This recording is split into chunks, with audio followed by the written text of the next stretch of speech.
No tenemos grandes problemas. Ey.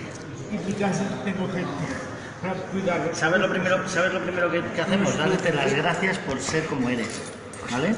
Y hay mucha gente que sois como vosotros y no os vamos a abandonar nunca, ¿vale? Nunca, ¿vale? No os puedo ofrecer lo que tengo. Tengo dinero. Pues un abrazo, ¿me das un abrazo? Es lo que me puedes ofrecer Si mejor. queréis que os paguen hoteles o Ven aquí, habitaciones, ven aquí, os pago. levántate y dame un abrazo. ¿Vale? Eso es lo que puedes darme, ¿eh? Caballero, muchas gracias, muchas gracias. Hey. ¿Quieres tomar un café o algo? Por un agua. ¿Quieres café o agua? Sí. Un café. Venga, vamos, voy a la cafetería, vente conmigo. Mi padre fue director de la Universidad de México.